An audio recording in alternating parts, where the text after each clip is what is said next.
నా పేరు కుప్సిడి హరిబాబు, ఉప్మా ఎక్స్ఎంపీటీసీని.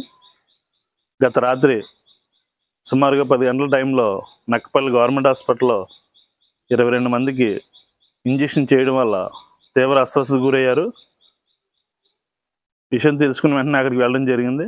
22 మందిలోని 20 అనకాపల్లి తీసుకెళ్లడంతో 21 మందికి ట్రీట్మెంట్ బాగానే జరిగింది. ఒక ఆయన మట్టుకు విశాఖ కేజీహెచ్ తరలించారు.